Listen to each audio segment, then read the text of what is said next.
Bueno, antes que nada, para arrancar, primero que nada quiero agradecer a mi oficina, sobre todo a Henry y,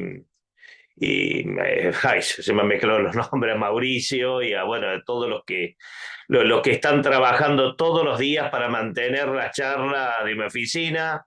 Eh, bueno, el malo obviamente siempre está, aunque no lo veamos.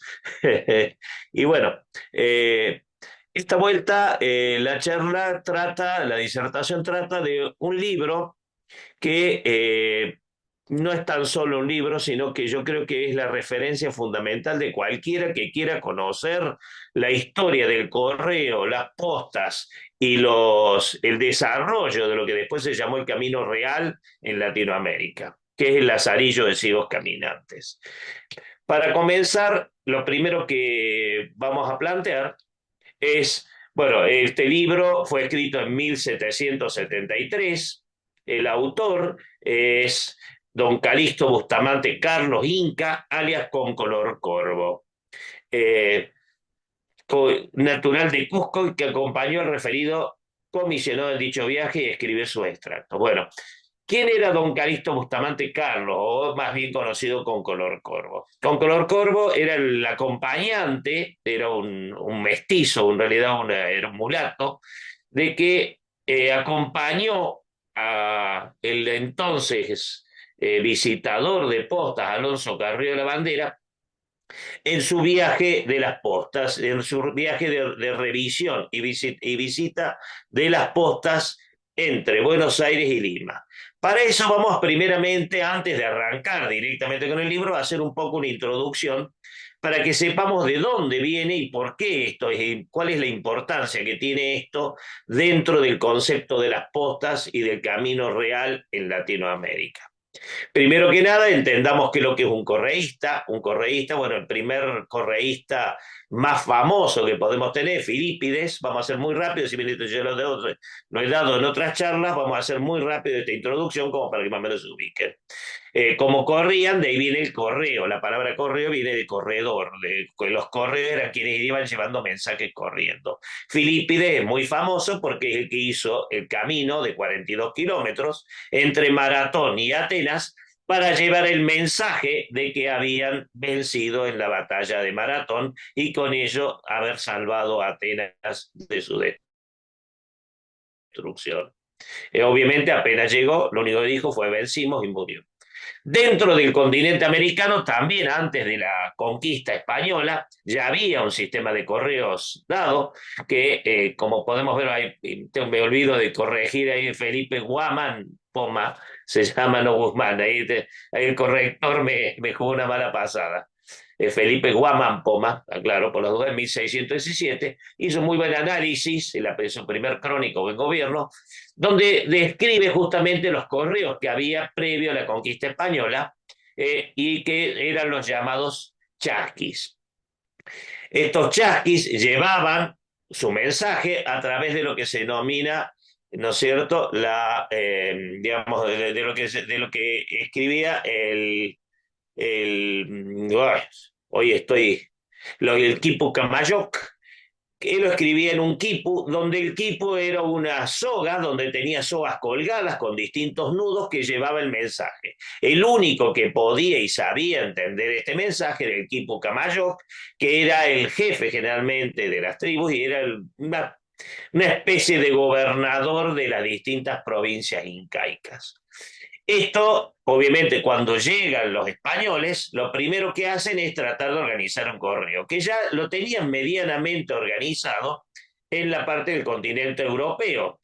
¿Cómo lo organizaban? Y bueno, como los españoles se encontraron cuando la dinastía Hohenzollern unió Alemania, España, Bélgica, el norte de Italia, Estados Pontificios, todo en un solo gran imperio.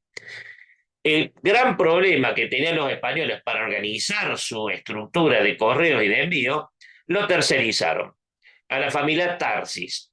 Juan de Tarsis, que lo que hizo, puso posadas llamadas postas y contrataba a correístas que iban a caballo, llevando la correspondencia entre los distintos lugares del Reino de España e inclusive también otros reinos y otros lugares y otros ducados, como el caso, bueno, de Luxemburgo, digamos, los reinos de Francia, distintos reinos, que por más que estuvieran con problemas con España, al contratar a Tarsis para manejar el correo, llegaba a todos lados de una manera bastante eficiente. ¿Qué es lo que hacen cuando llegan a España? Cuando España, perdón, llega a América, los españoles dicen, bueno, si ya en Europa tenemos contratado el correo a un particular, hagamos exactamente lo mismo cuando estemos ahora acá en América. No tiene sentido en América tener un análisis distinto. Se lo ofrecen a Tarsis, Tarsis como lo único que buscaba era una finalidad económica y rentable, no lo acepta. Una cosa es llevar el correo en Europa, en donde tenía ciudades cercas, en donde había caminos ya armados, las distancias eran cortas y había muchísima demanda de correo. Y una y otra cosa muy diferente era en América, donde las distancias eran exorbitantemente grandes. Entre dos ciudades en América equivalía a recorrer prácticamente el 100% de punta a punta Europa. Entonces, no era rentable para Tarsis tomar el correo en América. Que lo que hace él, entonces, bueno, en su momento el rey lo que nombra, ¿no es cierto? Nombra al Correo Mayor de Indias, declara, hace un oficio, Correo Mayor de Indias, donde nombra a Lorenzo Galíndez de Carvajal como primer Correo Mayor en Indias, que para que se haga cargo. Como era un cargo al principio más honorífico que efectivo, de hecho, don Lorenzo ni siquiera pisó América, este cargo era hereditario y de por vida, ad eternum. Recién su hijo es el primer correo mayor, Diego Galíndez de Carvajal, el primero que pisa América y que se establece en Lima. Obviamente, estos correos se preocupaban solamente en dónde les resultaba práctico. Imaginemos lo que sería si yo tengo que mandar correos, por ejemplo, en distancia entre Buenos Aires y Córdoba. Entre Buenos Aires y Córdoba no había absolutamente nada, ¿no es cierto? O entre Córdoba y Potosí. Había, bueno, un poco más que Buenos Aires, porque teníamos el Santiago del Estero, Tucumán, pero lo mismo. Las distancias eran, por ejemplo, en el caso de la distancia entre Buenos Aires y Córdoba, eran 700 kilómetros sin absolutamente nada.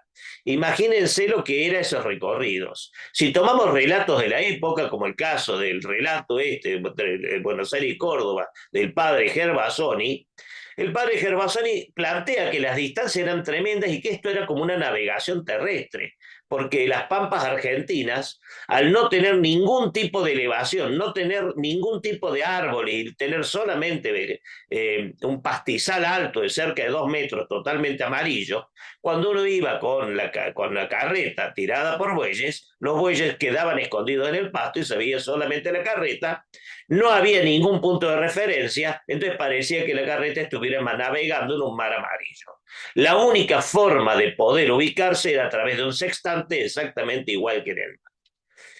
Esto obviamente se mantiene durante un cierto tiempo hasta que España empieza a decir, bueno, pará, ya venimos trabajando, hemos hecho un imperio, ya después de 200 años, de 150 años en realidad, ¿no es cierto?, de 1492, 200, sí, 220 años, para 230 años, España dice, no, pará, estamos con un imperio muy grande. España no producía absolutamente nada. Este es el primer planteo que se hace Carlos I.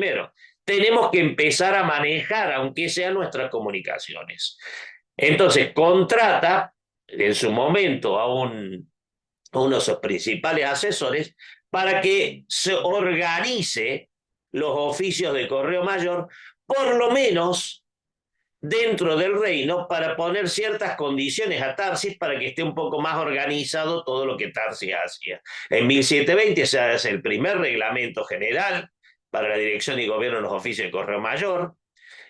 1740 compra a Tarsis el oficio de Correo Mayor en España y sus dominios en Europa, y empieza a organizar un poco mejor el correo en Europa. ¿Qué es lo que pasa en América? En América el correo seguía siendo prácticamente nada. Solamente entre Lima y Cartagena y en Nueva España, lo que hoy sería México, en las ciudades más cercanas, y uniendo después con La Habana, Había un poco de movimiento, pero salvo eso era muy poco. Entre Lima y Cusco un poquito, cuando se encuentran las minas de Huancavelica y se encuentran las minas de Potosí, empieza a haber mucho más movimiento. Pero, ¿cuál era el problema? De que todo se tenía que ir hasta Lima, de Lima hasta Cartagena de Indias, y de Cartagena de Indias a La Habana y de ahí a Europa. El viaje era excesivamente largo, prácticamente no tenía sentido, habiendo una alternativa por el sur saliendo por Buenos Aires. En 1747, don Domingo de Baza Bilbaso, un comerciante de Buenos Aires, hace una propuesta al rey de España para establecer lo que él llama chasquis ordinarios, que serían lo que llamaríamos hoy correos ordinarios. Sería hacer todo un conjunto de postas donde un administrador de correos se encargaría en cada localidad y maestros de postas organizarían cada posta donde uno pudiera mandar un chasqui. El chasqui esta vuelta no sería caminando, sino a caballo. En las postas reposaría, descansaría un poco y continuaría el viaje de posta en posta, de manera que sea mucho más efectivo el correo que hasta ese momento era privado y era prácticamente prohibitivo.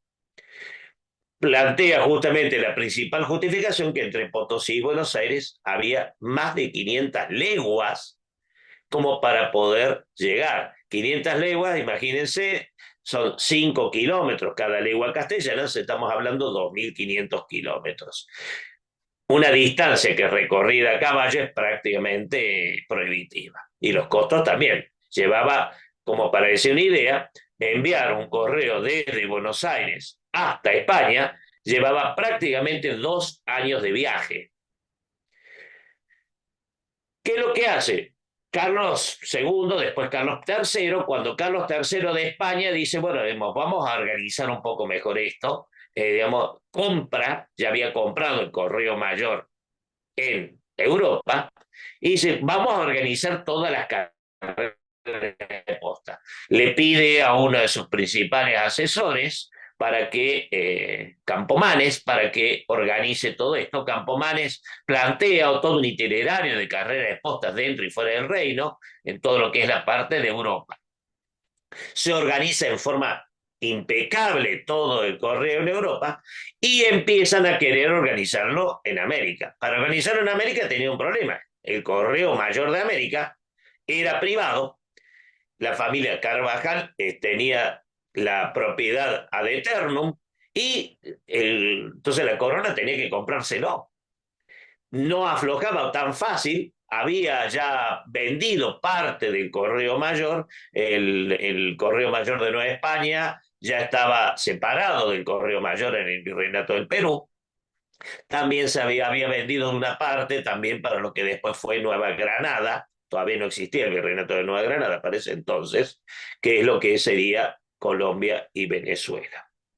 Bien, en 1761 hacer eso, en 1762 se organiza, se hace una ordenanza para organizar mejor acá esto y se empieza y se crea un puesto que es importante para lo que es este tema, que es el puesto del concepto de visitador.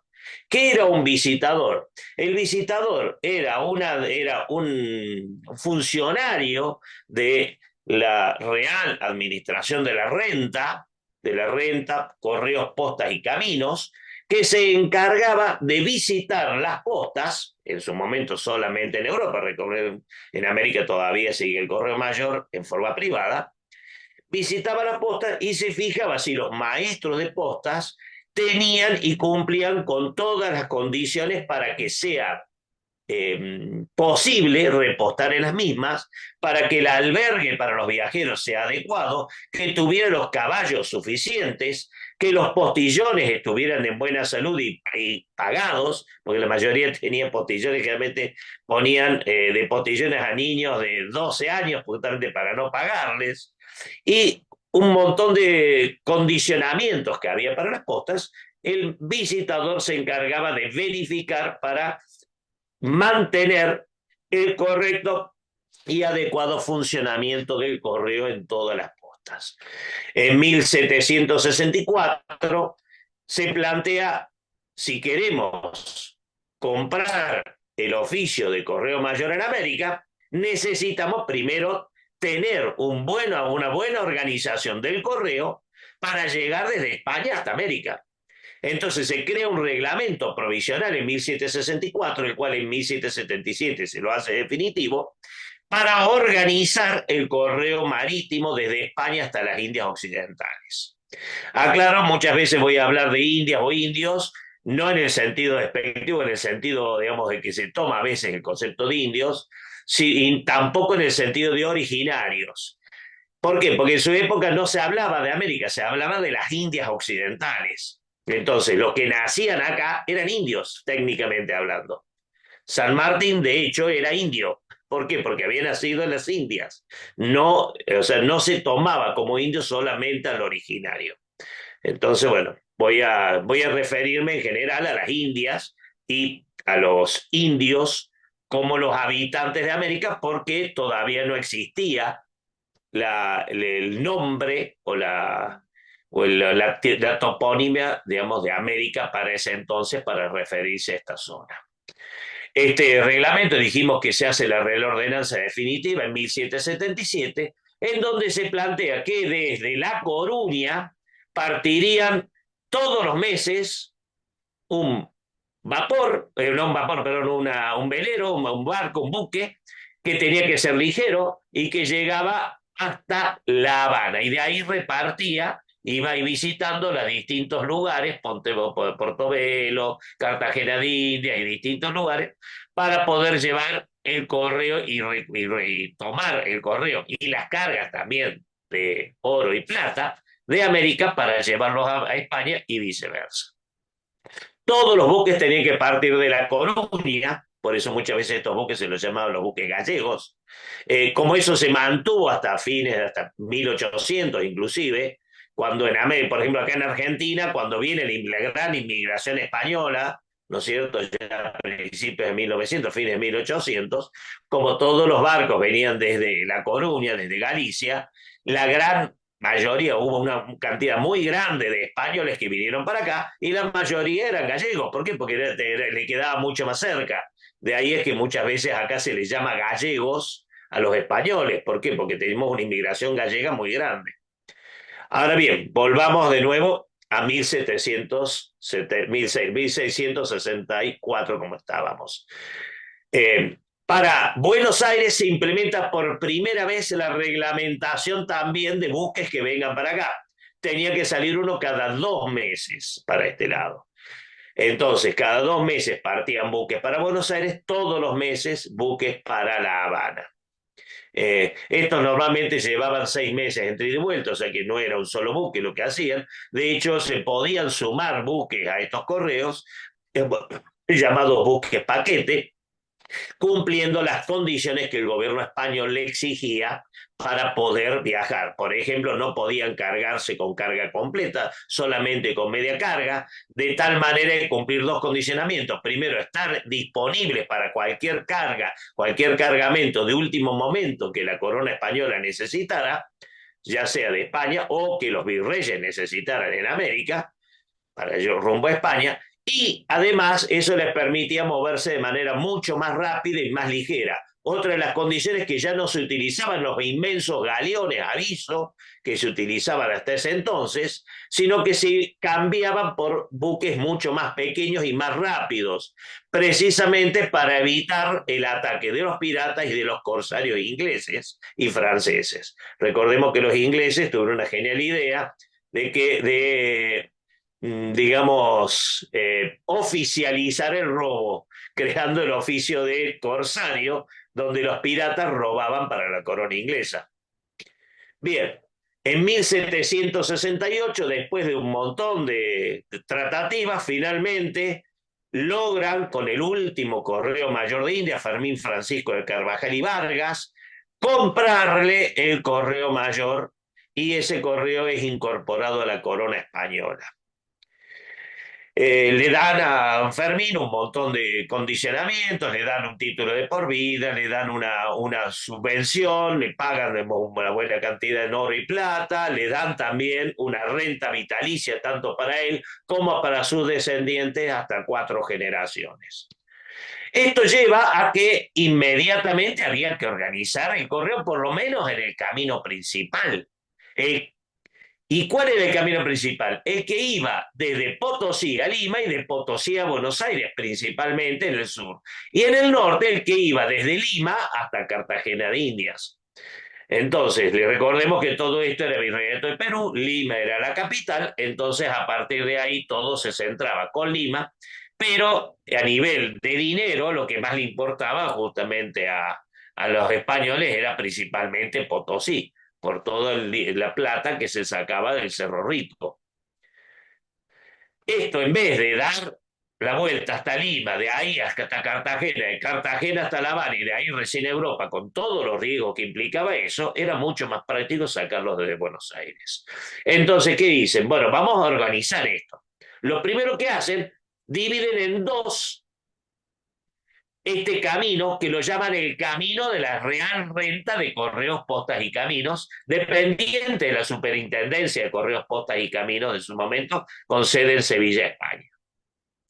Como se llamaba el camino de la Real Renta, con el tiempo terminó siendo llamado el Camino Real.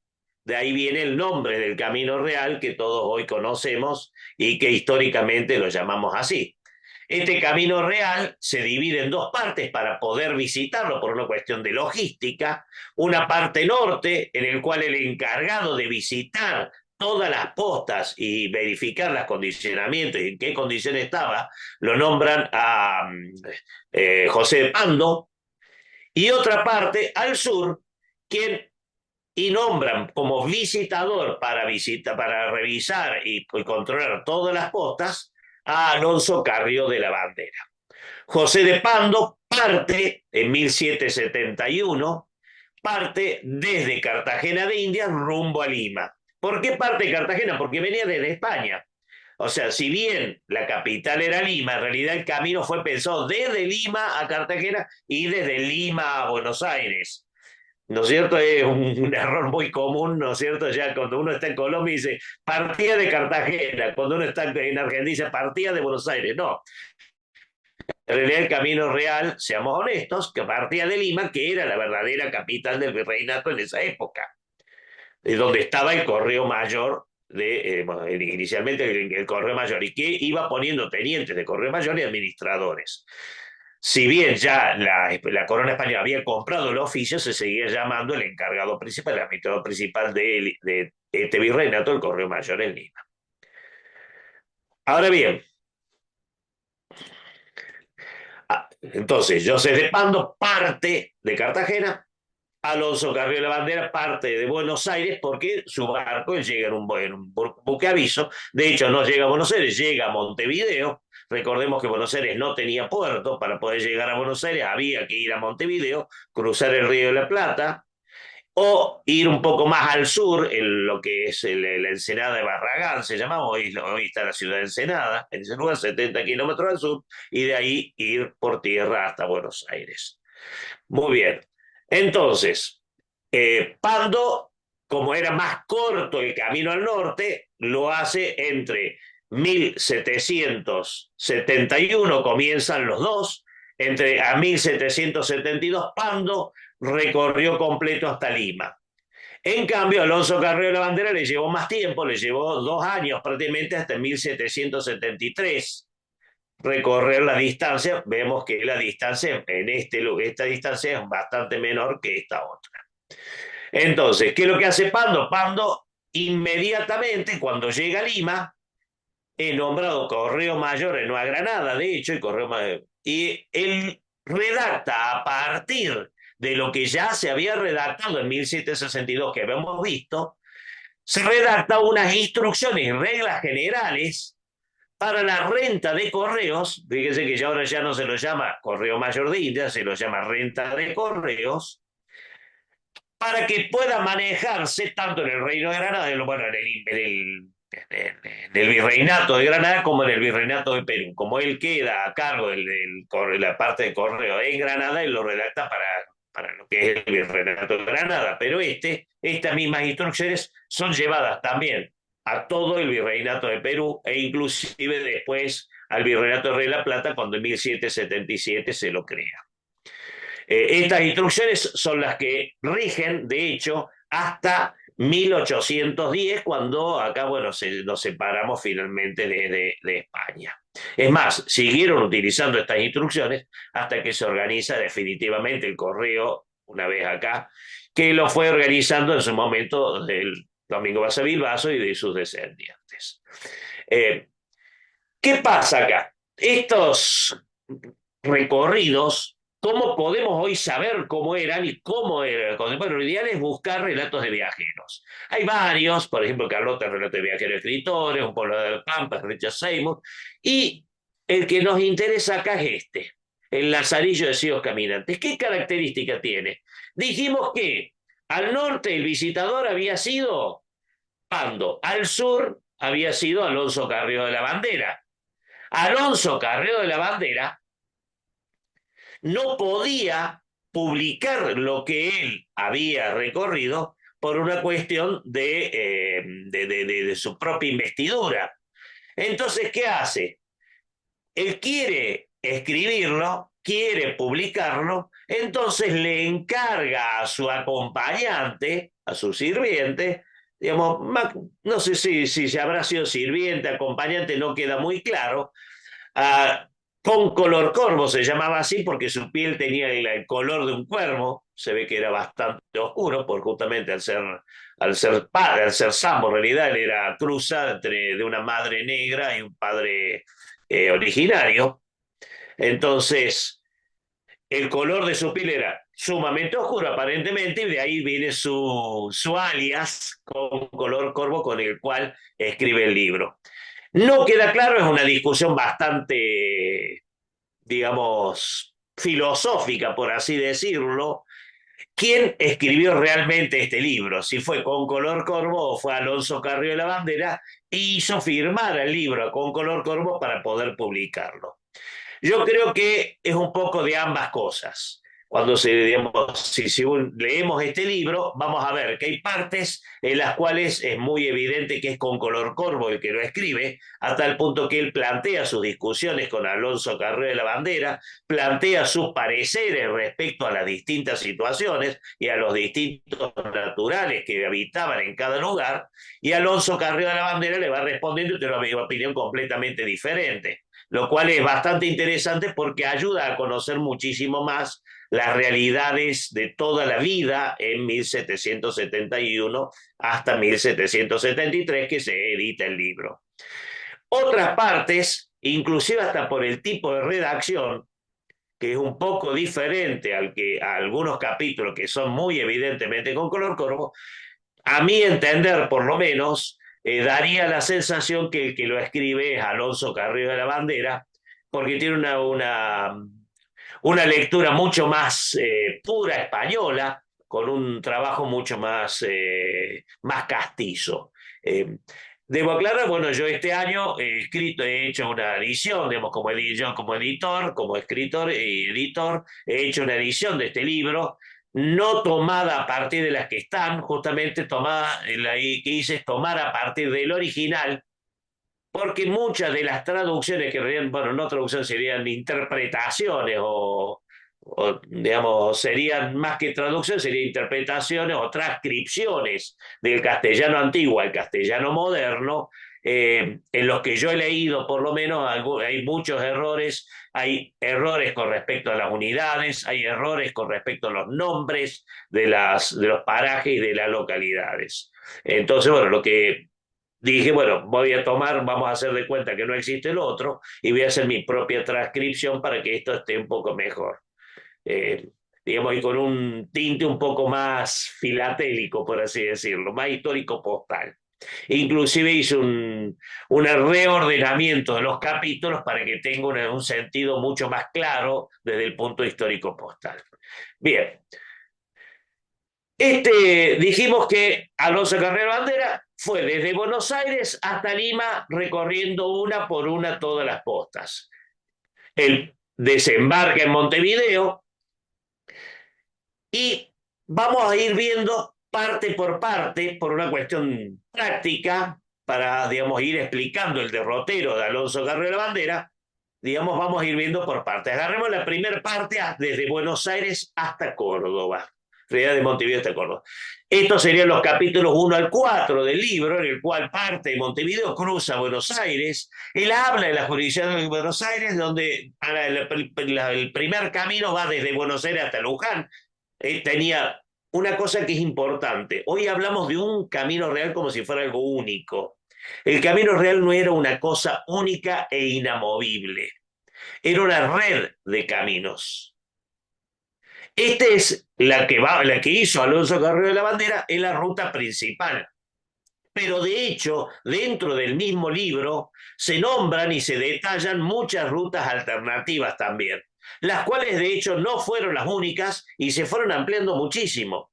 Hoy acá en Argentina, particularmente, que uno de los pocos lugares donde se mantiene algunas postes y se hacen recorridos turísticos al llamado Camino Real, ya vamos cuando lleguemos a Córdoba, bueno, les voy a pasar, se toma como que la única parte del Camino Real son un par de postas, unas 13 postas, de las cuales hay 5 o 6 que están en condiciones para ser visitadas, y listo, se toman esas 6 como que fueron las únicas postas que hubo. Y en realidad no fue así, hubo muchísimas más. De hecho, con el tiempo algunas postas se cerraban, otras se abrían alternativas de caminos. Y ya desde el vamos, cuando Alonso Carrero de la Bandera empieza, ya solamente partiendo de Buenos Aires, ya empieza la bifurcación. Está el camino de las Conchas, por un lado, que iba bordeando el río de la Plata, ¿no es cierto? Iba un poco más al norte, y el camino de la Capilla de Merlo, que iba más yendo directamente de Buenos Aires al oeste, para llegar a Luján. Ambos llegaban a Luján por 2 caminos distintos.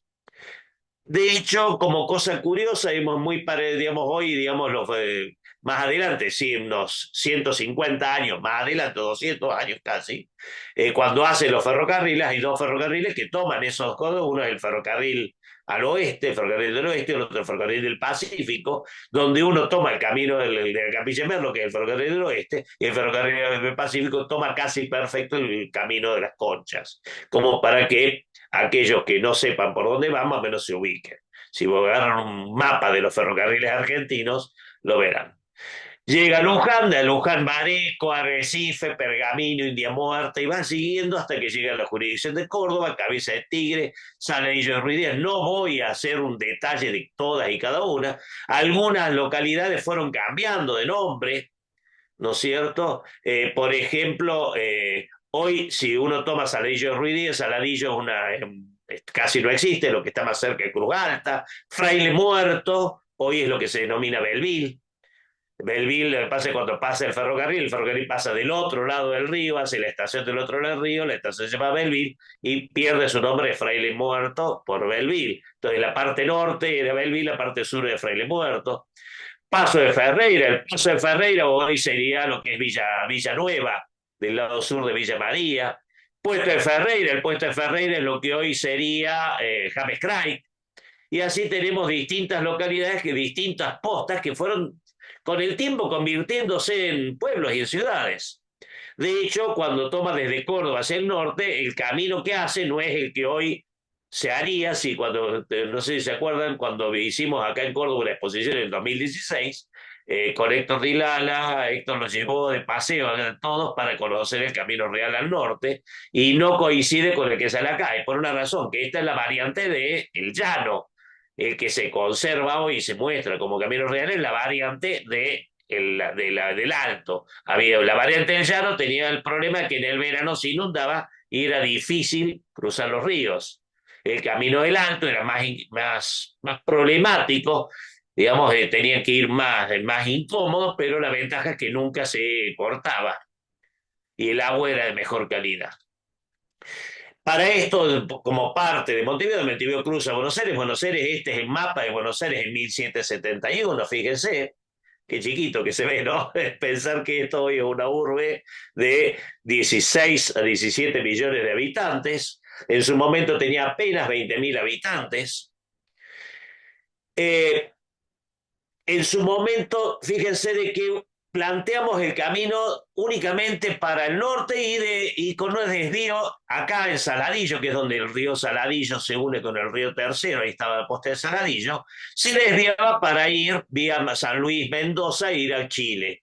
Ahora, ¿por qué toda la parte del sur no se nombra en ningún lado? Porque esta zona era lo que se llamaba el desierto. Esto que está acá, que muestro acá, era lo que se llamaba la defensa de Fortines, que se había hecho para defender todas las localidades y las postas del norte, que era la zona habitada por descendientes de españoles, con respecto a todos los originarios que constantemente atacaban con malones con finalidad de robo, con finalidad inclusive de defender lo que originalmente habían sido sus tierras, de tratar de recuperar sus tierras que habían sido usurpadas por los españoles. Y bueno, si se fijan, casi todos estos fortines hoy son ciudades. Ahí tenemos un ejemplo típico, un fortín, este es el fortín del Sauce, que hoy es la Carlota, es uno de los pocos fortines que hoy se mantienen y es turístico y está todavía. Esto vemos en la atalaya, desde que uno siempre, en la atalaya era un puesto de altura que era donde el vigía miraba si no había un malón cerca, los cañones para defensa, la parte de la comandancia de fronteras. Recordemos que toda la parte sur era considerada la frontera con el indio, la frontera con el original, con el salvaje, según el concepto de salvaje del europeo, recordemos, ¿no? O sea,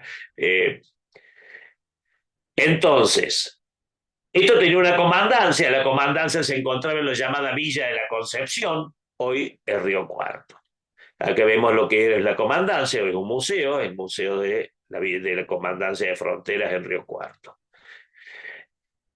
Estas postas, hoy, como para que más o menos veamos cómo es el camino de las postas, este que nombra con color corvo, voy a pasarles algunas imágenes de las postas que hoy turísticamente se pueden visitar, que en Argentina el único lugar en donde las postas están en condiciones y habilitadas al turismo y se las mantiene es en la provincia de Córdoba.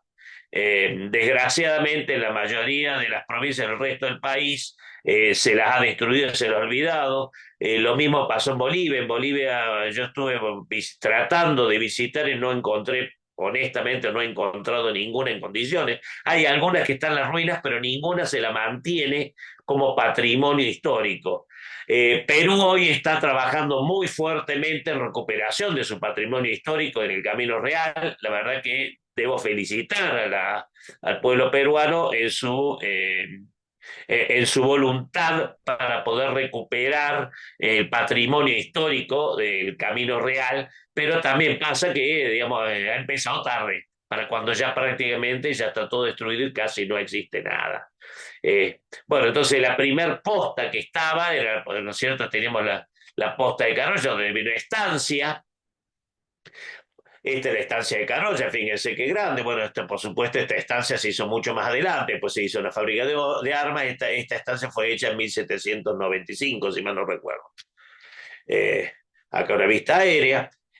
A continuación sigue lo que es Jesús María, que si bien no era una posta, había acá en la zona de Córdoba, donde se producían la mayor cantidad de mulas. De qué vivía en su momento lo que era el virreinato del Río de la Plata, digamos, el virreinato de Perú vivía principalmente en las minas de Huancavelica y de Potosí. Ahora, el virreinato del Río de la Plata vivía principalmente de producciones de mulas que generaban los jesuitas en las estancias que se encontraban en lo que hoy es la provincia de Córdoba. Dentro del Camino Real, cruzando, pasaba por al lado de esta estancia, que es la estancia de Jesús María. A continuación de Jesús María estaba esta posta, que esta posta es una de las postas más imponentes y más grandes que hay, que es la posta de Sinzacate. Hoy está muy bien mantenida, recomiendo a quienes vengan por Córdoba la visiten. La dirección y el mantenimiento de estos pertenece a al mismo director del Museo Histórico Nacional de la estancia de Jesús María. Cerca de esta posta hay un paraje, que es el paraje Barranca Yaco, en donde fue asesinado Facundo Quiroga, que ha sido uno de los principales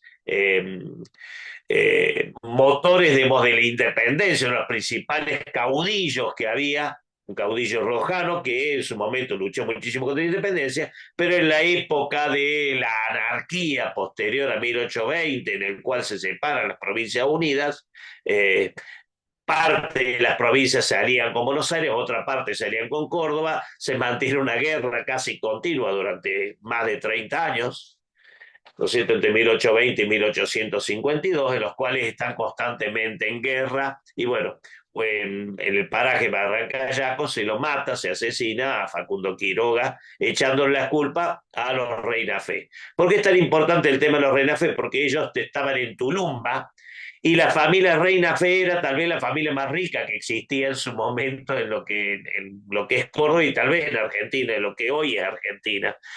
Prácticamente un 20% del total de las mulas que se producían en Latinoamérica se producían en la villa de Tulumba, y el dueño de la estancia que producía esa cantidad de mulas, estamos hablando de cerca de 20.000 mulas al año, era precisamente los Reina Fe, la familia Reina Fe. Está la posta de Macha, que continúa después Barrancayaco.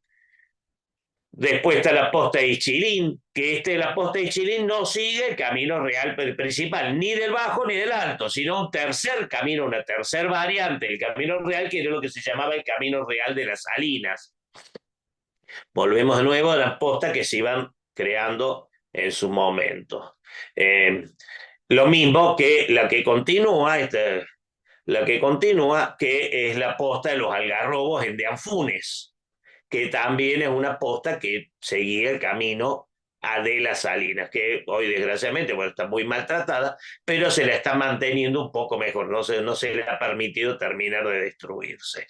A continuación de eso viene la posta de San Pedro. En la posta de San Pedro hoy hay un hotel, está muy bueno, digamos, no es caro, aquel que alguna vez quisiera ir y poder parar un tiempo puede, y está muy, muy lindo para poder alojarse, inclusive está muy, muy bueno.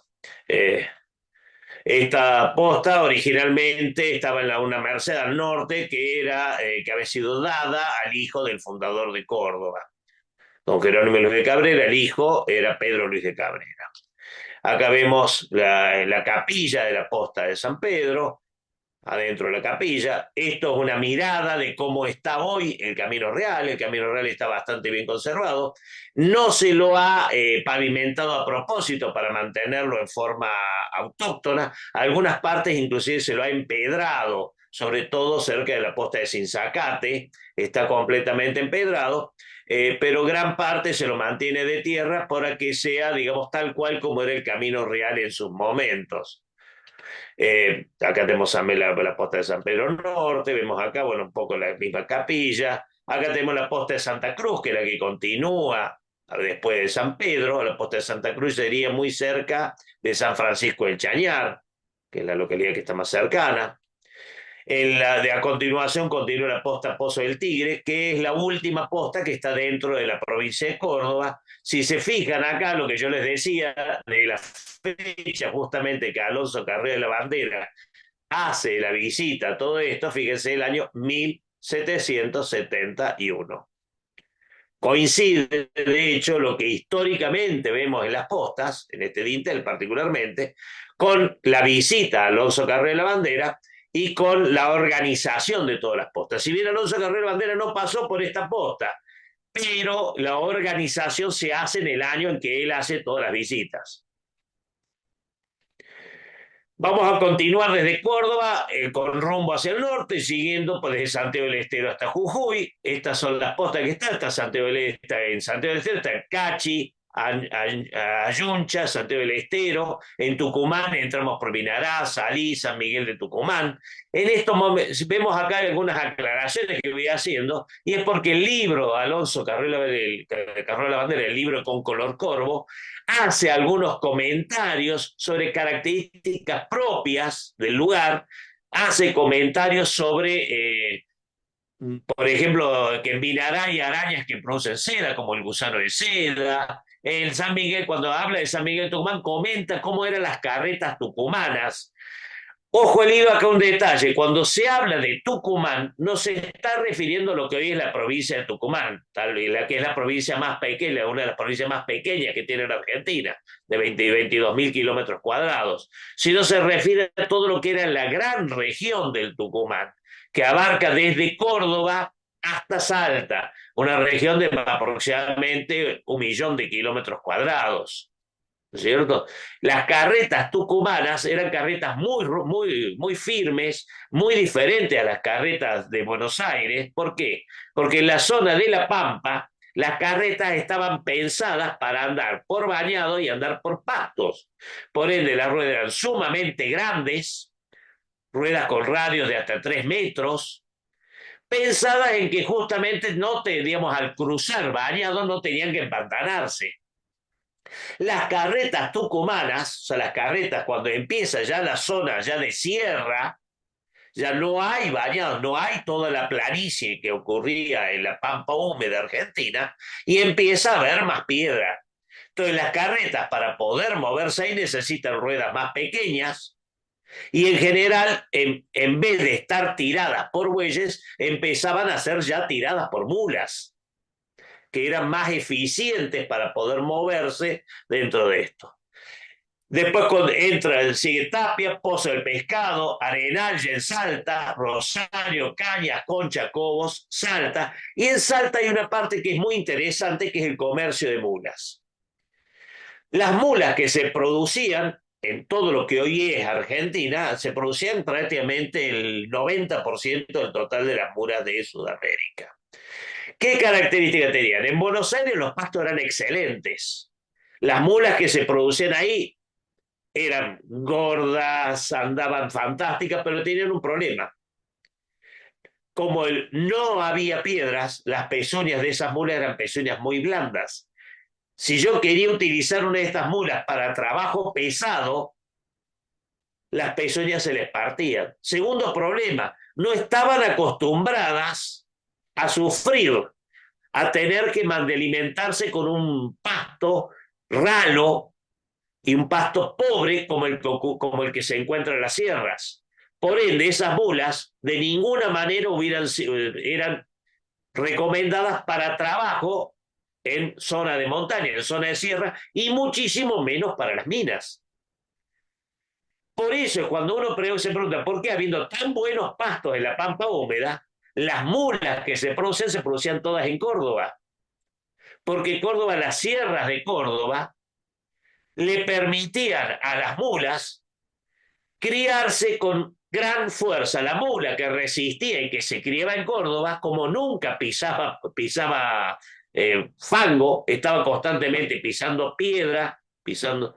Esas mulas tenían pezuñas bien fuertes, eran mulas que estaban acostumbradas a alimentarse de pastos ralos, sabían reconocer, porque en estas zonas hay muchísimos alimentos que son venenosos, inclusive, sabían comer inclusive el pasto con espinas, sacando las espinas, cosa que las mulas de la zona de la Pampa, ninguna sobrevivía a eso. Entonces, ¿qué es lo que se hacía? Generalmente se criaba muchas veces mulas, digamos, para que nazcan en Buenos Aires. Las mulas de Buenos Aires, hablemos de la provincia, ¿no?, que abarcaba también Santa Fe, las mulas de la Pampa eran llevadas a Córdoba, apenas eran potrillos, para que se criaran en Córdoba, de manera de criarse fuerte. Las mulas en Córdoba se criaban y cuando tenían aproximadamente un año, año y medio, inmediatamente eran mandadas al norte para ser vendidas en todo lo que es el Alto Perú, lo que sería Bolivia, para el trabajo de las minas, que es donde más se utilizaban mulas. La producción de mulas en Córdoba eran producciones de 20.000, 30.000 mulas al año. Estas se llevaban hasta Salta por una cuestión de practicidad. Recordemos que las distancias eran muy grandes, se las tenían que llevar, generalmente eran arreos de mulas de 2.000, 3.000 mulas por vuelta, por arreo, muy grandes, y que no necesitaban demasiado cuidado, eran 2, 3 arreros nada más los que los llevaban, cosa curiosa. Las mulas de La Pampa, la mayoría no llegaban vivas porque no sabían comer bien eso o se morían de hambre porque no sabían aprovechar el pasto raro. Las mulas de Córdoba más sacrificadas andaban fantásticas, por eso eran muy deseadas. Llegaban a Salta y en Salta hacían lo que se llamaba la invernada. ¿Por qué? Porque cruzar todo lo que es el Alto Perú en invierno implicaría la muerte de más de la mitad del arreo de mulas. Entonces quedaban en el invierno en Salta y recién para cuando las temperaturas bajaban, para esta época, más o menos para septiembre, recién se las arreaba con rumbo a Potosí, con rumbo a Huancavelica y con rumbo a Lima. Principalmente a las minas de Potosí y de minas del Alto Perú. Era tal la cantidad de mulas que se juntaban en Salta que llegaban a haber rebaños de mulas de más de 30.000 mulas en algunos casos. Era un mar de mulas. Y ahí, por una cuestión práctica, es donde se hacía toda la compra y el comercio de las mulas. Venían todos los compradores de las distintas mulas y compraban las mulas en Salta y ya con gente propia las llevaban posteriormente al Alto Perú. Continuando Salta, tenemos Cobos, las Tres Cruces, La Cabaña, Jujuy, ¿no es cierto? Las postas, y así tenemos todas las postas después de todo esto. ¿Qué pasa? En este momento, en el capítulo 9, que yo lo llamo, o sea, yo los numeré, claro, ¿no? No están enumerados los capítulos del libro original, no se utilizaban nombres de numeración, ni se los plantea tal como capítulos. Hace un paréntesis con color corvo y comenta cómo era el camino que iba de Buenos Aires a Santiago de Chile, que en realidad es el Saladillo, en la unión del río Saladillo o río Cuarto con el río Tercero, formando el Carcarañá. A partir de ahí seguía hasta Mendoza, donde inclusive hace una descripción muy interesante de la cordillera y el puente del Inca. Acá María Luisa Jara, mendocina, conoce bastante el lugar y después, cuando termine la charla, nos podrá contar un poco de ahí. Como para que se den una idea, si se fijan, el Tucumán era una zona muy grande que estaba en toda esta parte. Buenos Aires era considerado todo lo que es Buenos Aires, inclusive lo que hoy es Santa Fe, y también era tomado como Buenos Aires, ¿no es cierto? Después tenemos el Paraguay, abarcaba una extensión bastante grande, inclusive todo lo que es gran parte de Río Grande do Sul, de lo que hoy es Brasil. Como para que se una idea el por qué hablamos justamente de Tucumán y muchas veces cuando estamos hablando inclusive de Córdoba. Las tropas de carretas, ahí tienen un modelo de tropas de carretas. Las tropas de carretas eran muy grandes, en algunos casos una tropa de carretas podía llegar a tener más de 3 kilómetros hasta 5 kilómetros de largo, eran 100, 200 carretas. Ustedes se preguntan por qué tantas, porque es la forma de defenderse contra el ataque de los indios, de los originarios. Sobre todo en el Camino del Bajo. En el Camino del Bajo, como era más llano, era mucho más fácil de atacar. Entonces estaban muy expuestos a cosas. Por eso es que se hacían varias variantes. De hecho, existe lo que se llama el Camino de las Tropas, que es una variante que se hizo en Córdoba, por ejemplo, que no pasaba por la ciudad de Córdoba. ¿Para qué? Y porque estas tropas de carretas, imagínense 200 carretas metiéndose adentro de una ciudad, hacían desmanes, hacían un desastre. Entonces el Camino de las Carretas iba desde lo que hoy es James Craig, en su momento se llamaba Chañares, inclusive un poco antes era el puesto de Ferreira.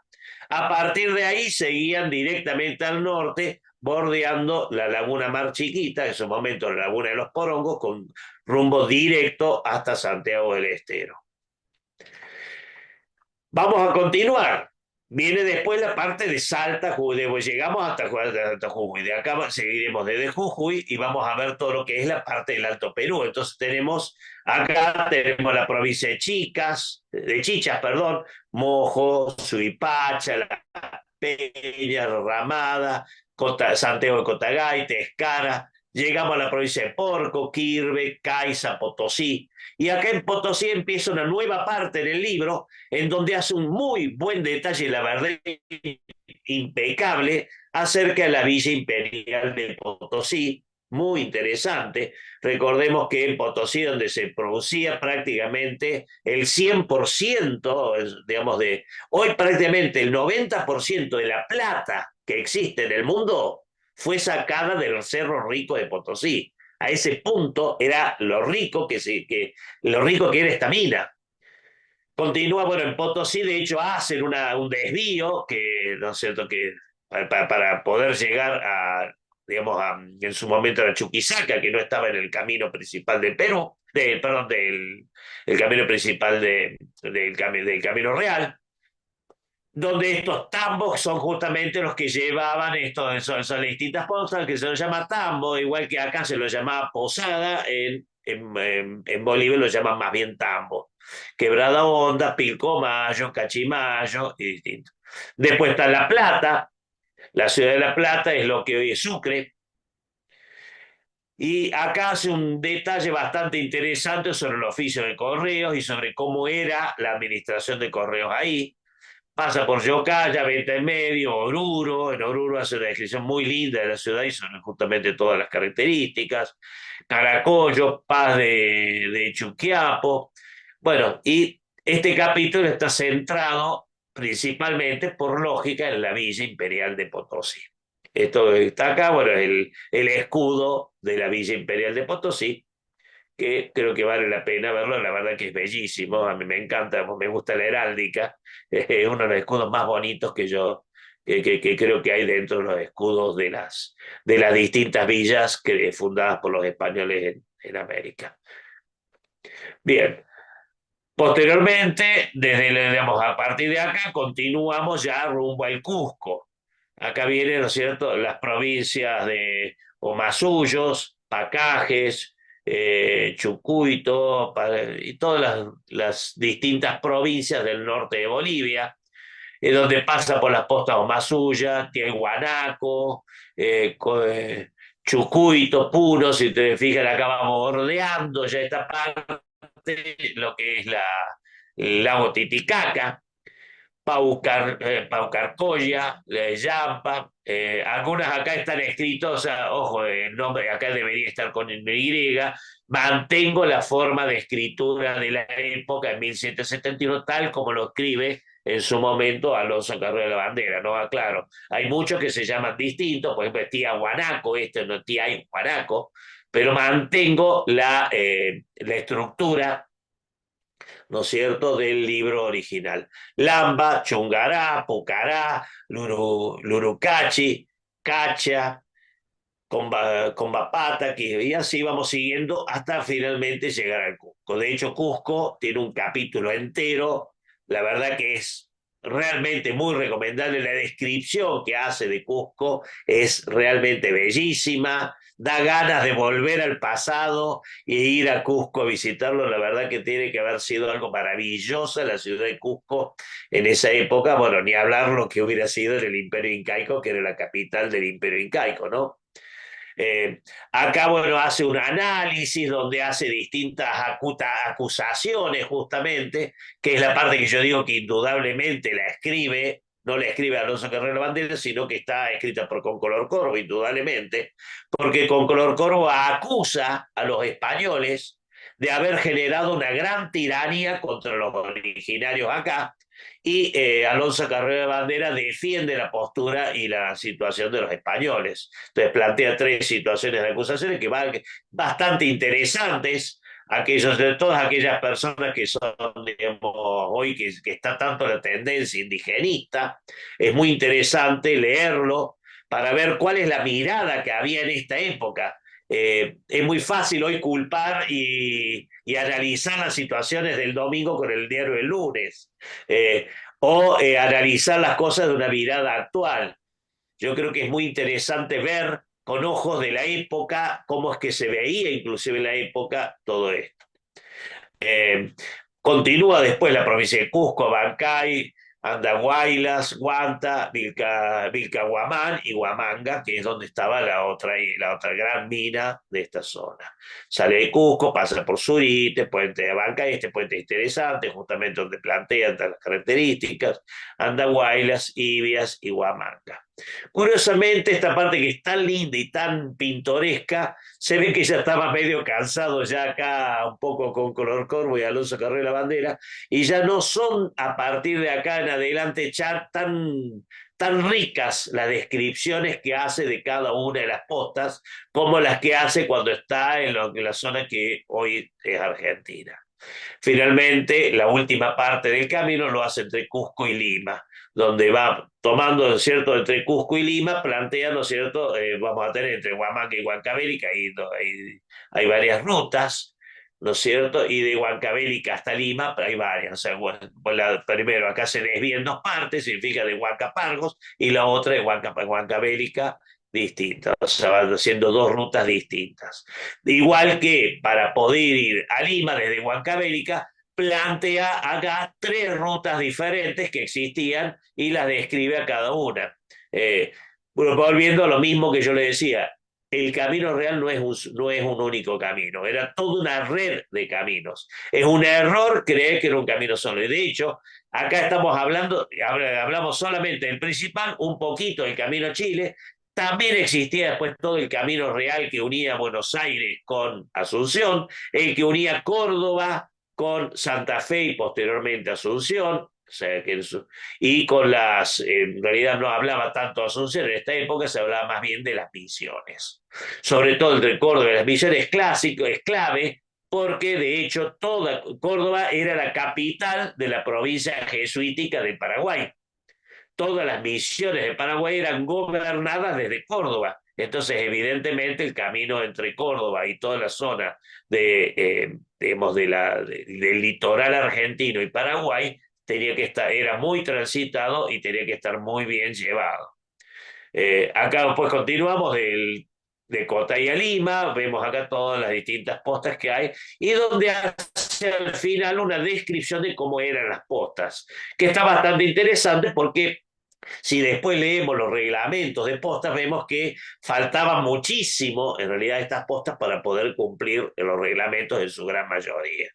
Acá plantea la primera, digamos, va planteando las distintas cosas y va planteando inclusive distintas carreras que hay, digamos, la primera carrera de Cota de Lima, la segunda de Cusco, la Villa de Potosí, la tercera de la Villa de Potosí, la ciudad de San Miguel de Tucumán, y va planteando distintas situaciones que hay de las distintas eh, alternativas que había de todo esto para poder llegar de un lado al otro. O sea, hace una descripción, y si ustedes se fijan, al revés de todo lo que estaba, pero planteando una mirada, como dice, retrospectiva de todo esto.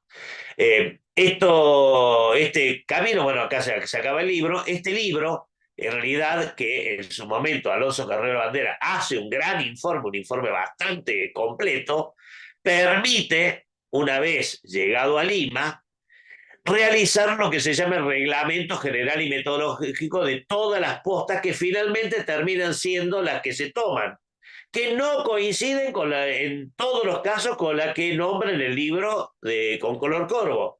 ¿Por qué? Lo que yo les estaba diciendo, el tema de las postas no era algo absolutamente fijo. De pronto había un maestro de postas que tenía mejor vinculación política o que estaba en mejores condiciones y se contrataba la posta en otro lado, distinta a la que en su momento con color corvo había dejado establecida. De hecho, el mismo con color corvo en algunos casos saca algunas postas por mal manejo de parte del maestro de postas y cambia la ubicación de esa posta a una nueva ubicación. Vemos este reglamento lo tengo también en los libros míos, es interesante porque acá yo comento cada una de las postas de esto, inclusive cuáles eran las distancias, si bien ya con color como las plantea, las distancias coinciden casi todas con estas que están en el reglamento y se plantean muy bien. Acá yo, bueno, estoy mostrando solamente las que hay de Potosí hasta Buenos Aires por una cuestión, digamos, de espacio nomás. Y no las vamos a volver a nombrar, pero si se fijan, hay una pequeña diferencia. Por ejemplo, fíjense, en una huerta dormida sin zacate, acá plantea como que no hay postas en el medio y con color corvo nombra como 4 postas entre medio de esas. Bien, acá tenemos entonces todas las distintas cosas. Por ejemplo, acá es puesto de Ferreira. Por ejemplo, acá se agrega una nueva posta que con color corvo no tiene, que es Tío Pugio. con Colo dice paso de Ferreira al puesto de Ferreira, o sea, que es lo que hace Alonso Carrera Bandera. Sin embargo, en el reglamento se agrega una nueva que es Tío Pugio, por ejemplo. Y así vemos que coincide 535 leguas, que es lo que en su momento ya había planteado muchos años antes, en 1747, don Domingo de Baza Bilbaso, creando él primeramente las postas estas en forma provisoria hasta que Alonso Carrera la Bandera las visita, las confirma y finalmente en este reglamento que acabo de mostrar, en este reglamento finalmente se las hace legales y se las legaliza y se las oficializa. Este era el clásico chasqui que iba de posta en posta. Esta era una clásica carreta tirada por bueyes. Esta sería una clásica carreta ya particular, de uso particular. Cada vez que se circulaba por estas postas, era obligatorio tener un pase o un pasaporte. Sin este pasaporte, nadie podía circular por las postas. Si bien este posterior, este 1857, no cambiaron en nada prácticamente los pasaportes, entre medio, este era un pasaporte, por ejemplo, válido para una caravana de carretas. Este es un muy lindo pasaporte, este está muy bueno, pertenece a la colección de Héctor Dilala, un amigo cordobés, digamos, el asador por excelencia de mi oficina. Acá tenemos una carta enviada por las postas, ¿no es cierto? Fue enviada esta carta desde la ciudad de La Plata hasta Lima. Esta es otro pasaporte, por ejemplo, emitido en Montevideo. Si ustedes digan, bueno, pero ¿por qué si está en Montevideo? ¿Por qué está en portugués? Porque es la época en la cual Brasil había tomado Uruguay y Uruguay pertenecía al Imperio Brasilero, por eso está firmado por Barão da Laguna, que era el que había tomado Uruguay, de la colección mía. Acá tenemos otro pasaporte, un pasaporte inglés, ¿no es cierto?, en el cual se certificaba que el poseedor era un súbdito inglés y que tenía permiso para ir por donde se le diera la gana. Cosa interesante porque justamente Frank Parish, que es el hijo de un gran amigo de San Martín, que era John Parish, que en su momento, digamos, y que inclusive John Parish, una cosa interesante, supo hacer un mapa muy, muy detallado de las postas en 1810, que lo estoy utilizando para los siguientes libros míos. Acá tenemos, por ejemplo, cómo es que se manejaba el correo. Esto se planteaban partes de recibo y de envío de correspondencia. Este, por ejemplo, de 1825, este como referencia, 1835, perdón, en el cual donde se veía cosas. Si bien acá está puesto 1835, fue hecho en principio para ser 1820 y pico, pero como no se cambiaron en absoluto estas partes, se siguieron manteniendo desde 1700 y pico hasta entrado 1800, no cambiaron nada. Acá vemos algunas de las cartas en su época, ¿no es cierto? Por ejemplo, esta está enviada desde Córdoba con rumbo a Cochabamba. La marca franca se ponía cuando el que enviaba la correspondencia, el remitente, pagaba la correspondencia antes de salir. Si yo quería que mi carta llegue seguro y la reciban sí o sí, para evitar problemas, yo la pagaba antes. En ese caso estaba ya franqueada. Si no, la pagaba el destinatario. Esta otra, por ejemplo, está enviada a Cádiz.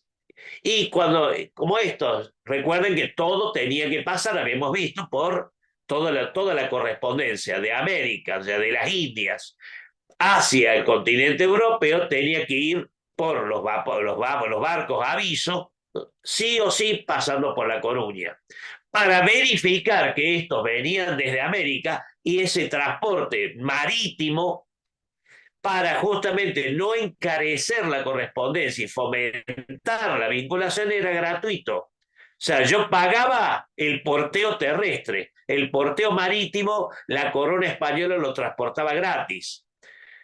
Para certificar y poder pagarle a la renta de acá en América el valor correspondiente a sus salarios y por el movimiento de correspondencia, se marcaba esto con la marca Indias para saber que había venido las Indias. En este caso vino las Indias y el destinatario tenía que haber pagado 16 reales de vellón en el momento de recibirla en Cádiz.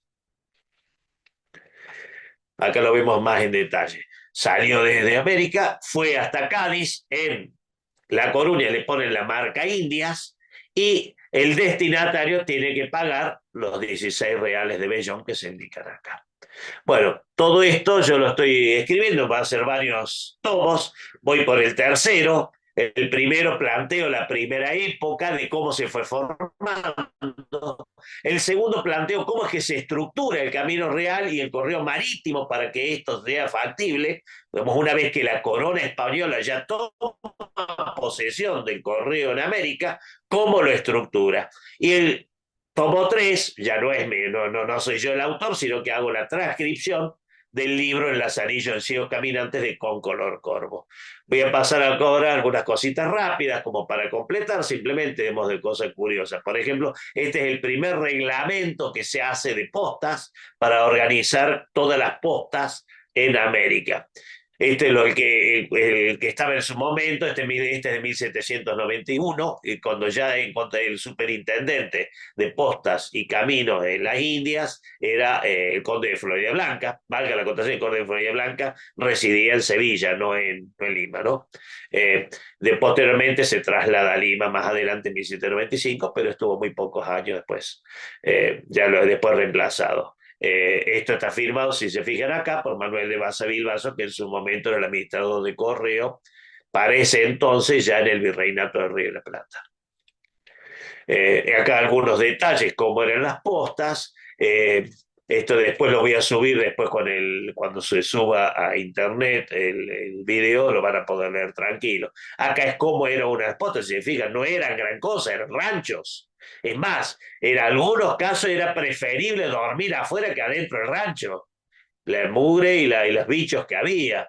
Acá tenemos, bueno, estos yo los uso mucho como tapa en mis libros, son muy, muy buenos porque son de época, son los buenos, los óleos de Prilidiano Porredón, quien describe muy bien cómo se vivía en la época. Acá vemos, por ejemplo, este en Molina Campos, y acá, bueno, Prilidiano Porredón, y ahí tenemos varias características, cómo eran las postas y el viaje por las postas en esa época. Esto ya si viene bastante más posterior, fíjense una cosa curiosa, las pampas argentinas cuando ya se empieza a trabajar más con el caballo, con las diligencias, que eran más ágiles que las carretas, los caballos, a diferencia de lo que pasaba, por ejemplo, en Estados Unidos, que estaban todos en línea, se los pone todos enfrente. ¿Para qué? Y adelante iban los postillones. ¿Por qué? Porque acá había muchas vizcacheras.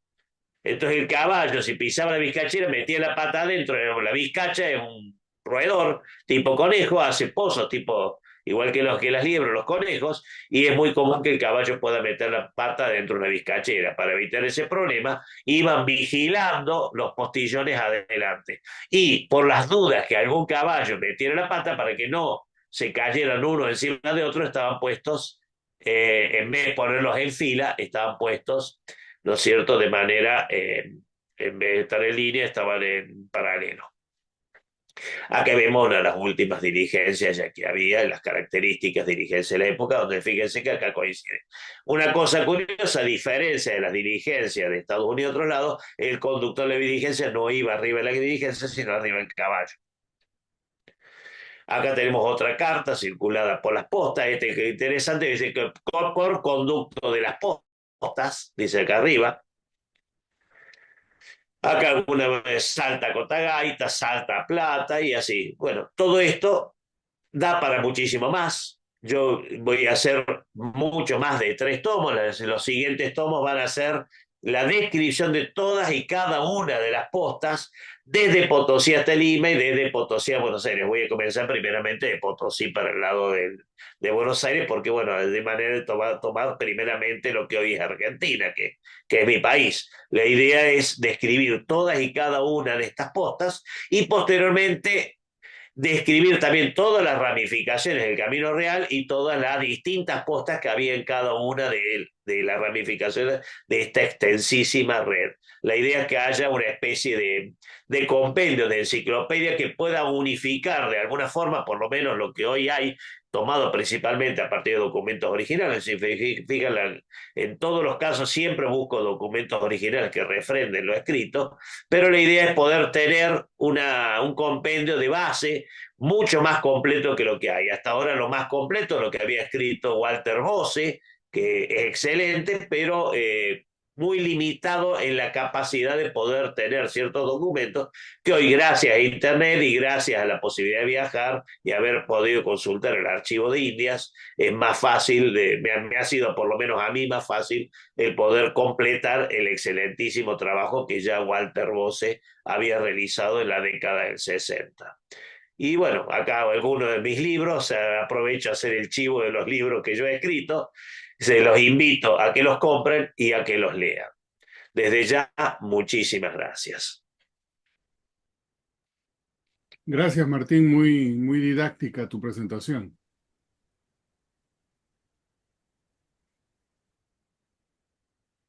Bueno, no ¿Podemos? sé si hay alguien que tiene alguna pregunta, duda, comentario, además sería bastante interesante. Creo que es un tema que da para muchísimo. Da para mucho, inclusive mientras esperamos las preguntas, Camino Real hay en todas partes, ¿no? Inclusive aquí en el norte de California también hay el Camino Real. Y la Sí, misma cosa, porque era cómo extendían su territorio con las misiones y todo eso, ¿no? Yo justo estoy acá a una milla de la misión San José.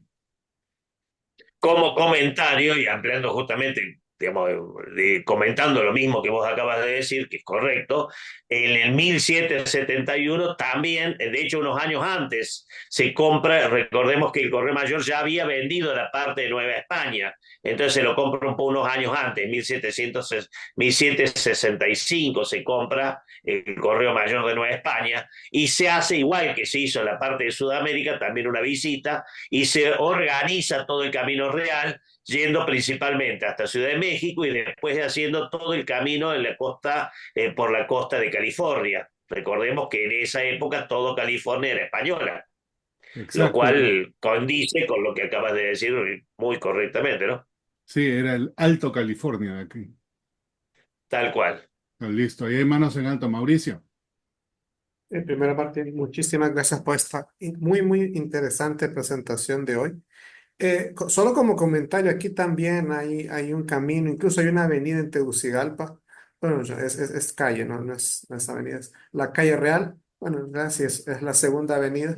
Se conoce también como la calle Real porque tenía su importancia de la época de la Capitanía General, que por ahí pasaba, parece que por ahí pasaban el dinero y todo de las rentas. Una pregunta, Martín, con este libro originalmente cuando se publicó, ¿se sabe cuánto es el tiraje de esa emisión, perdón, de ese libro? ¿Se sabe cuántos se publicaron No, la originalmente? verdad que en ningún lado de esto sale. En ningún lado se sale cuál es el tiraje. Honestamente, no lo he encontrado, no he encontrado referencia al tiraje original. No tiene que haber sido mucho. Recordemos que en su momento una imprenta en esa época era sumamente cara y no era mucho lo que leían ese tipo de bibliografía. Ujú. Eh, pero menos mal que lo hicieron y gracias a Dios se hizo y se difundió, porque hoy es la mejor referencia que hay sobre cómo eran los caminos y las postas en esa época, porque está escrito de primera mano, precisamente por parte de quién la fue fundando y quién la fue definiendo. O sea, el libro vale oro en polvo para un historiador postal que trabaje en esta época, que estudie esta época. Ah, ya. Muchísimas gracias. Ujú. Y lo que decís del Camino Real, recordemos que esto era el Camino de la Real Renta, después se lo llama simplemente el Camino Real. Tengo entendido que unía toda América, había una sola parte en la cual nunca se llegó a completar el camino, que es en la zona de Guatemala. Tengo entendido que nunca pudieron hacerlo por lo espeso y lo impenetrable de la selva. Entonces, a partir de ahí van desde lo que de lo que era Portobelo, que creo que hoy sería digamos, en Panamá, y de ahí continuaba en barco hasta unir después con Yucatán. Y el famoso Darién, del cual hemos escuchado tanto por los últimos años, ¿no? Que tampoco ahí no hay nada hasta ahora. Tal cual. Exacto. Pablo Masari. Sí. No, primero que nada, excelente, Martín. Eh, yo he aprendido muchísimo de este relato que nos han mostrado. Quería agregarle que acá, en el noroeste de la provincia de Córdoba, en la zona que hoy se llama eh, Ciénaga del Coro, cerca de La Higuera y Soto, este, había lo que se llamaba uno de estos criaderos de mulas y reproductores de mulas gigantescos, cuyo único objetivo era proveer de mulas al tránsito por el Camino Real. Pero claro, eso muestra que el Camino Real, quizás el objetivo postal no era el principal. Obviamente resulta difícil que hubiese habido en aquella época tanto movimiento postal como para justificar esa fantástica organización.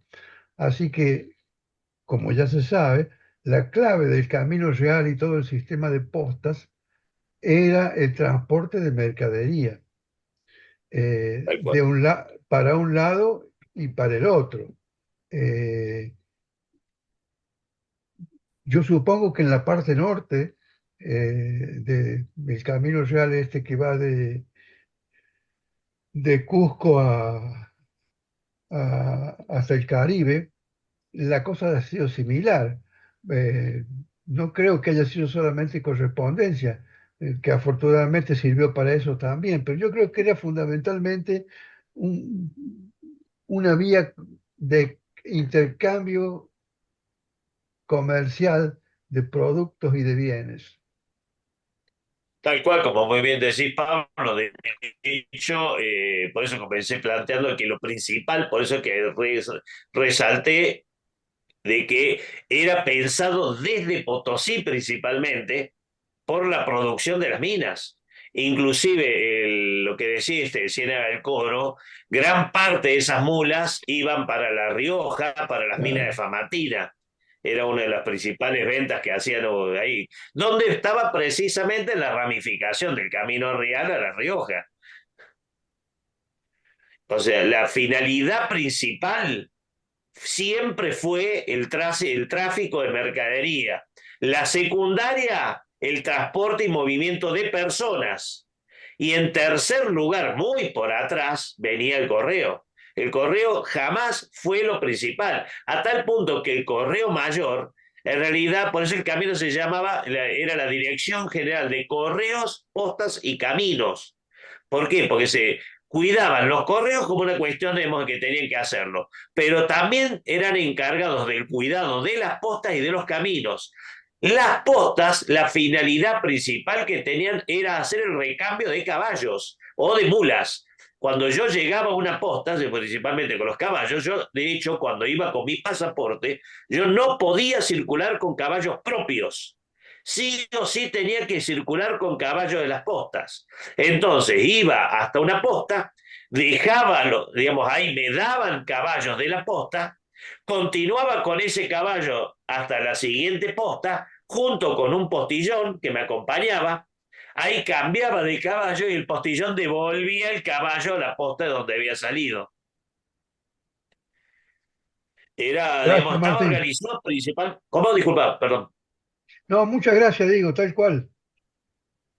Pero sí, es muy correcta tu observación, totalmente de acuerdo.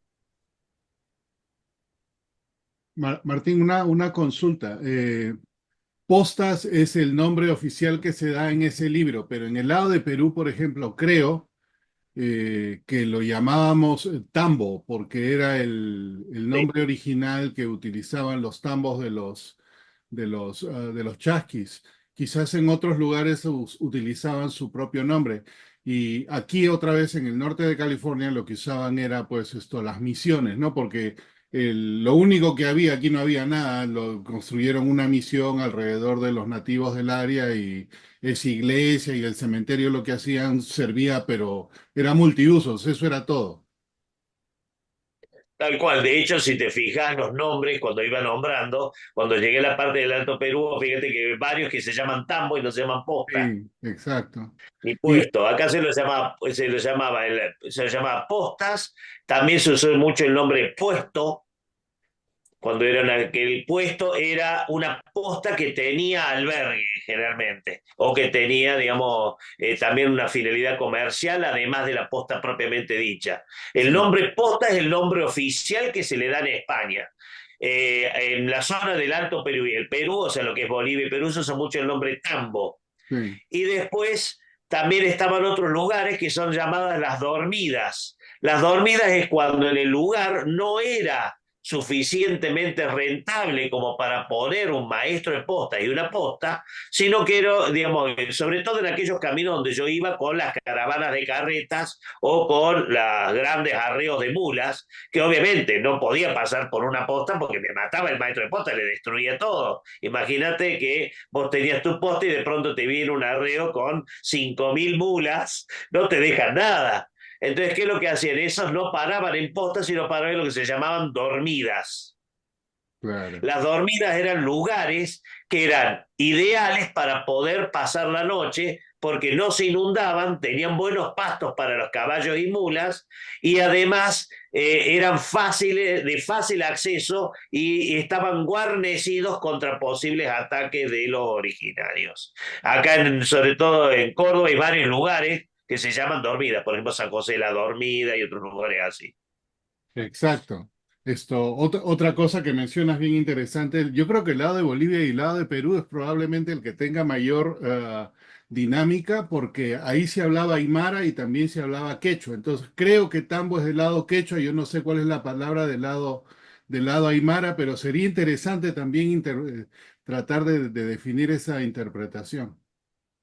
A tal punto era tan importante el aymara y el quechua que la Constitución, cuando se declara la independencia en Argentina, la declaración de nuestra independencia se redacta en castellano, en aymara y en quechua.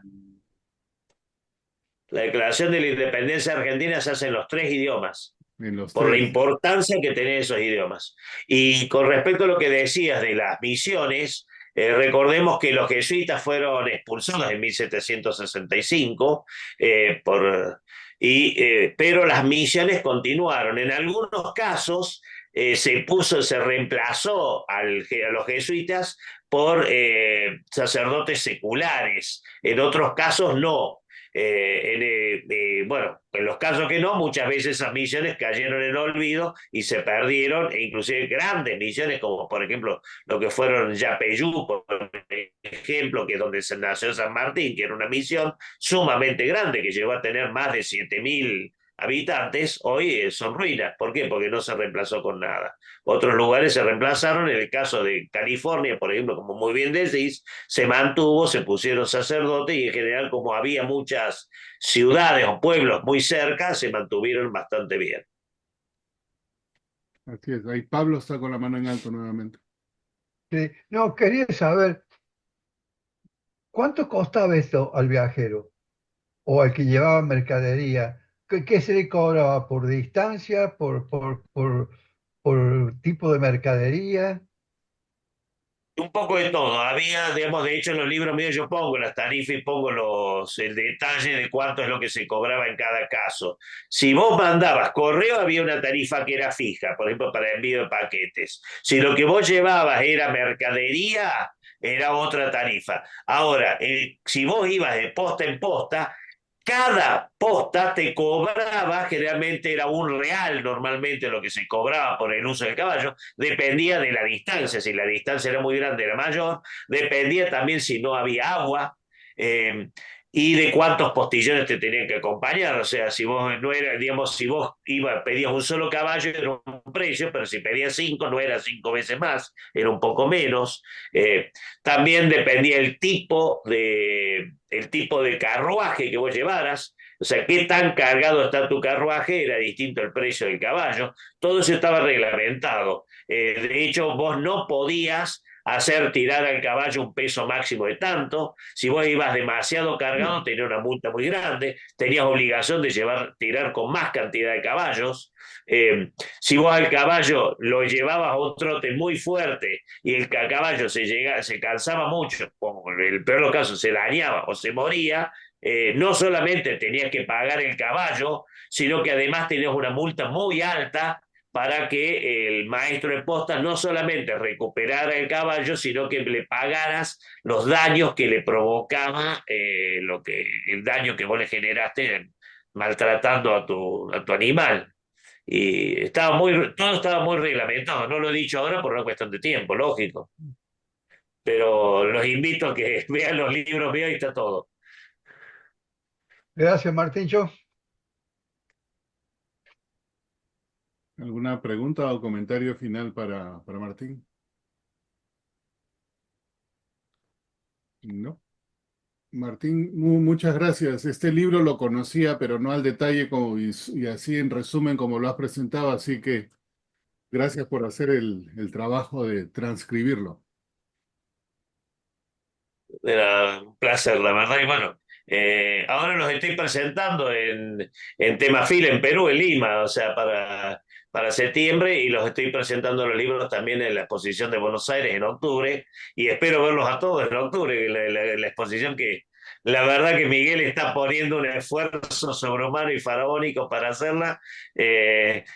Y bueno, espero que todos vayan y todos estén presentes acá y los podamos ver a todo el mundo acá en Argentina. Va a ser un verdadero placer.